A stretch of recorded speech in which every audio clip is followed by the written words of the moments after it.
അച്ഛാ, ഇനി വത്തിക്കാനിലെ അടുത്ത നടപടിക്രമങ്ങൾ എന്താണ്? ഫ്രാൻസിസ് മാർപ്പാപ്പയുടെ കാലം ചെയ്തത് ഔദ്യോഗികമായി കർമ്മലങ്കോ പ്രഖ്യാപിച്ചു അല്ലേ? അപ്പൊ ഇനി എന്തായിരിക്കും വത്തിക്കാനിലുള്ള മറ്റു നടപടികൾ? അടുത്ത നടപടി എന്ന് പറഞ്ഞാൽ ബിജോ, ഇന്ന് നമുക്ക് വത്തിക്കാനിൽ നിന്നും ഔദ്യോഗികമായി വൃത്തങ്ങളിൽ നിന്നും മനസ്സിലാക്കാൻ സാധിക്കുന്നതനുസരിച്ച് ഇന്ന് വൈകിട്ട്, അതായത് ഫ്രാൻസിസ് മാർപ്പാപ്പയുടെ മൃതസംസ്കാര ചടങ്ങുകൾ 3 ഘട്ടങ്ങളിലായിട്ടാണ് നടക്കുക.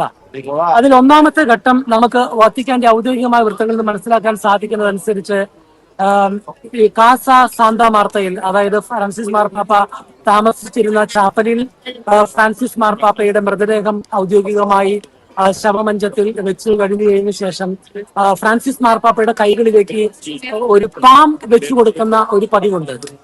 അത് വ്യക്തമാക്കുന്നത് ഫ്രാൻസിസ് മാർപ്പാപ്പയോടുള്ള ആദരവും അതോടൊപ്പം തന്നെ ഫ്രാൻസിസ് മാർപ്പാപ്പയുടെ ഈ ലോക ജീവിതം അവസാനിച്ചു, ഇനിയും സ്വർഗീയ പിതാവിന്റെ സന്നിധിയിലേക്കുള്ള ഒരു യാത്ര അയക്കുന്നതിന് സൂചകമായിട്ടാണ് ആ പാം ഫ്രാൻസിസ് മാർപ്പാപ്പയുടെ കൈകളിലേക്ക് വെച്ചു കൊടുക്കുന്നത്. ആ ചടങ്ങ് സംഭവിക്കുന്നത് ഇന്ന് വൈകുന്നേരം 7:45 8 മണിയോടുകൂടി ഡോമോസ് കാസ സാന്താ മാർത്തയിൽ വെച്ച് ആണ് നടക്കുന്നത്. അതിന് അഭിമന്യ കർദിനാൾ കെവിൻ ഫാരൽ ആയിരിക്കും നേതൃത്വം കൊടുക്കുന്നത്. രണ്ടാമത്തെ ചടങ്ങ് എന്ന് പറയുന്നത് അതിനുശേഷം പിന്നീട് ഫ്രാൻസിസ് മാർപ്പാപ്പയുടെ മൃതദേഹം ക്ലോസ് ചെയ്ത് ഫ്യൂണറൽ മാസത്തിന് മുമ്പായിട്ട് അത് ക്ലോസ് ചെയ്ത് പബ്ലിക് വെനറേഷന് വേണ്ടി വത്തിക്കാനിൽ സെന്റ് പീറ്റേഴ്സ് ബസിലിക്കയുടെ അവിടേക്ക് കൊണ്ടുവരും. അത് ജനങ്ങൾക്ക് എല്ലാവർക്കും കാണുവാൻ വേണ്ടിയാണ് അപ്രകാരം ചെയ്യുന്നത്. അതായത് ബോഡി എല്ലാവർക്കും കാണുന്ന വിധത്തിൽ അത് ഓപ്പൺ ആയിട്ട് തുറന്ന് കോഫിൻ അവിടെ ഡിസ്പ്ലേ ചെയ്തിരിക്കും. മൂന്നാമത്തെ ഘട്ടത്തിലാണ് നമ്മുടെ ബെറിയിലേക്ക് പോകുന്നത്. ഏതായാലും അതേ സംബന്ധിച്ച് കൂടുതൽ വിവരങ്ങളൊന്നും ഔദ്യോഗികമായി മൂന്നാം ഘട്ടത്തെ കുറിച്ച് വത്തിക്കാൻ വ്യക്തമാക്കിയിട്ടില്ല. ഏതായാലും മാർപ്പാപ്പയുടെ ലാസ്റ്റ് എഴുതി വെച്ചിരിക്കുന്നത് പ്രകാരം അദ്ദേഹത്തിന്റെ ഏറ്റവും വലിയ ആഗ്രഹം തന്റെ മരണശേഷം മേരി മജോറ ബസിലിക്കയിൽ അടക്കം ചെയ്യണം എന്നുള്ളത് തന്നെയായിരുന്നു. അങ്ങനെയാണ് എഴുതി വെച്ചിരിക്കുന്നത്. ഏതായാലും കൂടുതൽ വിശേഷങ്ങൾ നമുക്ക് വരും മണിക്കൂറുകളിൽ അറിയുവാൻ സാധിക്കും. ഇന്ന് വൈകുന്നേരം 7 മണിക്ക് അവിടുത്തെ സമയം അനുസരിച്ച്, അപ്പോൾ ഇന്ത്യൻ സമയം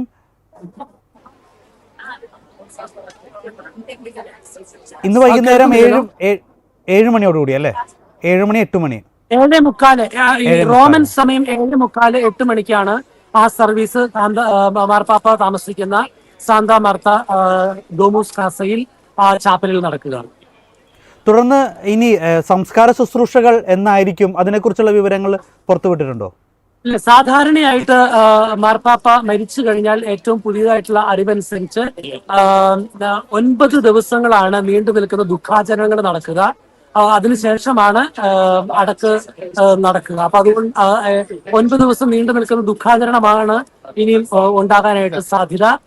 എന്നാണ്, എപ്പോഴാണ് മൃതസംസ്കാര ചടങ്ങുകൾ എന്നുള്ളതിനെ കുറിച്ച് കൃത്യമായ ഒരു വാർത്ത ഇതുവരെയും വത്തിക്കാൻ ഔദ്യോഗികമായി പുറത്തുവിട്ടിട്ടില്ല. ഇപ്പോൾ അവിടെ വരുന്ന വിശ്വാസികൾ ഒരുപാട് പേര് വത്തിക്കാൻ ചത്തുരത്തിലേക്ക് വരുന്നുണ്ട്. ഇപ്പൊ ഞങ്ങൾക്ക് അച്ഛന്റെ പിന്നിൽ നിന്നുള്ള ദൃശ്യങ്ങളിൽ നിന്നും വ്യക്തമാണ്. ഇവരെല്ലാവരും എന്താണ് പറയുന്നത്, അല്ലെങ്കിൽ അവര് മറ്റു വിവരം അവിടെ എന്താണ് സംഭവിക്കുന്നത്, മറ്റു കാര്യങ്ങൾ? ഇവിടെ സമ്മിശ്രമായ പ്രതികരണങ്ങളാണ് നമുക്ക് കാണാൻ സാധിക്കുക. പ്രധാനമായും ബഹുഭൂരിപക്ഷം ജനതയും തീർച്ചയായിട്ടും ഫ്രാൻസിസ് മാർപ്പാപ്പ അറിഞ്ഞ വിവരം അറിഞ്ഞിട്ട് വത്തിക്കാൻ ചത്തുരത്തിലേക്കും സ്ക്വയറിലേക്കും ബസിലിക്കയുടെ അവിടേക്കും എല്ലാവരും ഓടിക്കൂടുകയുണ്ടായി. ഏതെങ്കിലും പ്രത്യേകമായ പ്രാർത്ഥനകൾ ഉണ്ടാകുമെന്ന് കരുതി. പക്ഷേ പ്രാർത്ഥന ഉണ്ടായത് അതിന് പകരം നമുക്കറിയാലോ, ഒരു മാർപ്പാപ്പ മരിച്ചു കഴിഞ്ഞാൽ അതിന്റെ ഒന്നാമത്തെ നടപടിക്രമമായിരുന്നു ഔദ്യോഗികമായി മാർപ്പാപ്പയുടെ മരണം സ്ഥിരീകരിക്കുക, അത് അനൗൺസ് ചെയ്യുക എന്നുള്ളത്. രണ്ടാമത്തെ നടപടിക്രമമാണ് ഫിഷർമാൻസ് റിംഗ് എന്നറിയപ്പെടുന്ന ഫ്രാൻസിസ് മാർപ്പാപ്പ ഔദ്യോഗികമായ ഗ്രന്ഥങ്ങളിൽ ഡോക്യുമെന്റ് ഒപ്പ് ചെയ്യുന്നതിന് വേണ്ടി ഒപ്പിട്ടതിന് ശേഷം സീൽ ചെയ്യുന്ന ആ ഫിഷർമാൻസ് റിംഗ് ഡിസ്ട്രോയ് ചെയ്യുന്ന ഒരു ചടങ്ങ്. അതും തീർച്ചയായിട്ടും കഴിഞ്ഞിട്ടുണ്ട്. പിന്നീടാണ് ഔദ്യോഗികമായി പൊതുജനത്തെ അറിയിക്കുവാൻ വേണ്ടി വത്തിക്കാനിൽ ഔദ്യോഗികമായിട്ട് ബെല്ലടിച്ച് പൊതുജനത്തെ മാർപ്പാപ്പയുടെ മരണവിവരം അറിയിക്കുന്നത്.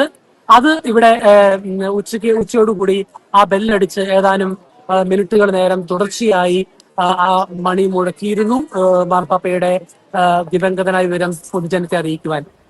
ഞാനിവിടെ ഇപ്പൊ ഒരു സിസ്റ്ററിനെ കണ്ടുമുട്ടാനായിട്ട് ഇടയായി. സിസ്റ്റർ അഗസ്റ്റീനിയൻ സമൂഹത്തിൽ നിന്നൊരു സിസ്റ്ററാണ്. ഞാൻ പെട്ടെന്ന് നമ്മുടെ ഇവിടെ ഒരുപാട് സിസ്റ്റേഴ്സ്, മദർ തെരേസ സിസ്റ്റേഴ്സ്, വൈദികരുണ്ട്, ഇതിന് അനേകം അൽമായരുണ്ട്, എല്ലാവരും ഇവിടെ ഉണ്ട്. അപ്പം സിസ്റ്ററോട് ചോദിക്കാം, സിസ്റ്ററെ, പരിശുദ്ധ പിതാവ് ഫ്രാൻസിസ് മാർപ്പാപ്പ മരണമടഞ്ഞ വാർത്ത അറിഞ്ഞപ്പോ എന്തായിരുന്നു പെട്ടെന്ന് തോന്നിയ ഒരു കാര്യം?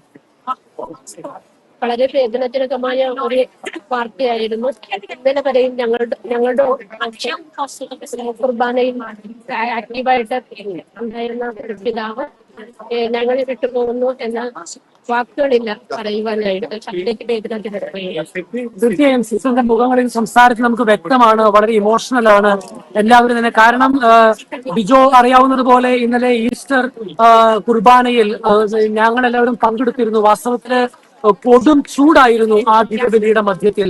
എല്ലാവരും അത്ഭുത പരതന്ത്രരായിരുന്നു. കാരണം ഫ്രാൻസിസ് മാർപ്പാപ്പ ദിവ്യ ബലി കഴിഞ്ഞതിന് ശേഷം ഒർബീസ് ആശീർവാദം തന്നതിന് ശേഷം പൊതുജനത്തെ കാണുവാൻ വേണ്ടി ആ കൊടും വെയിൽ പരിഗണിക്കാതെ അവഗണിച്ചുകൊണ്ട് തന്നെ എല്ലാ ജനങ്ങളെയും ആശീർവദിക്കുവാനും കാണുവാനും വേണ്ടി പേപ്പൽ മൊബൈലിൽ ആ കൊടും ചൂടിൽ സഞ്ചരിച്ചിരുന്നു. അത് അദ്ദേഹത്തിന്റെ ആരോഗ്യാവസ്ഥയെ തീർച്ചയായും ബാധിച്ചിട്ടുണ്ടായിരുന്നിരിക്കാം എന്നാണ് മനസ്സിലാകുന്നത്. അപ്പോൾ ഇന്നലെ പെട്ടെന്ന് ബലിയിൽ പങ്കെടുത്ത് മാർപ്പാപ്പയുടെ ആശീർവാദം സ്വീകരിച്ച് ഇന്ന് പ്രഭാതത്തിൽ ഫ്രാൻസിസ് മാർപ്പാപ്പ ദിവംഗതനായെന്നുള്ള വാർത്ത കേൾക്കുമ്പോൾ വളരെയധികം ദുഃഖം നിറഞ്ഞ, വേദന നിറഞ്ഞ, ഉൾക്കൊള്ളുവാൻ സാധിക്കാത്ത ഒരു വികാരത്തിലൂടെയാണ് സംസാരിക്കുന്നവരെല്ലാവരും കടന്നു പോകുന്നത്.